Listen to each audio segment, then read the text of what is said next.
حضرت مالک بن دینار فرماتے ہیں میں توبہ کرنے سے پہلے بہت بڑا شرابی تھا، میری 2 سال کی بیٹی تھی، میں شراب پینے لگتا تھا تو میری شراب گرا دیتی تھی، کہتی ابا میں تجھے گناہ نہیں کرنے دوں گی۔ 2 سال کی بیٹی، فرماتے میری بد نصیبی دیکھو میری بیٹی فوت ہو گئی۔ ایک رات میں خواب دیکھتا ہوں کہ دوزخ جنت کے فیصلے ہو رہے ہیں، قیامت قائم ہو گئی ہے، میرے لیے دوزخ کا حکم آ گیا، میرے پیچھے ایک بڑا سا اژدہا، بڑا سا سانپ بھاگنے لگا۔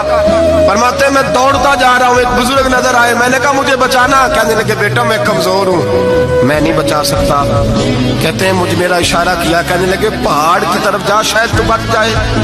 کہتے ہیں میں پہاڑ کی طرف جا رہا تھا تو وہاں سے بیٹی آ رہی تھی، میری بیٹی دوڑتی آئی، میری گود میں بیٹھی اور اژدہے سے کہنے لگی دفع ہو جا، تو میرے ابو کو نہیں جلا سکتا۔ کہتے ہیں وہ 2 سال کی بیٹی کی آواز سن کے وہ اژدہا بھاگ گیا، میری گود میں بیٹھ خواب دیکھ رہا، میری داڑھی سے کھیلنے لگی، کہنے لگی ابا میں تجھے منع کرتی ہوں نا شراب نہ پیا کر، شراب۔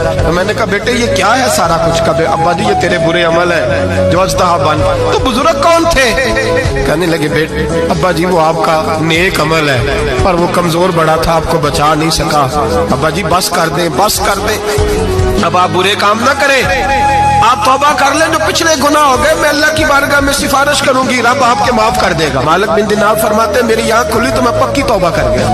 بیٹیاں تو بخشوانے آئی ہیں دنیا میں، بخشوانے، اور یہاں لوگ فخر کرتے ہیں، فخر سے بتاتے ہیں، کہتے ہیں میرے بیٹے کے 15 رشتے ہیں، شاید مجھے قرآن دازی کرنی پڑے، شرم کر، حیا کر۔ لوگیوں کی بیٹیوں کے بارے میں اس طرح کے انداز اختیار کرتا ہے، تو گناہ کرتا ہے پھر اس پر تو پھولتا نہیں سماتا، اور تو پھر تجھے حیا نہیں آتی۔ لوگ ٹیس کرتے ہیں، میں نے دیکھا ہے، ان کے بھائی کو تکلیف دیتے ہیں، ان کے باپ کو تکلیف دیتے ہیں، اذیت پہنچاتے ہیں۔ ڈرنا چاہیے، گناہ کرتے ہو پھر فخر بھی کرتے ہو، شرم آنی چاہیے۔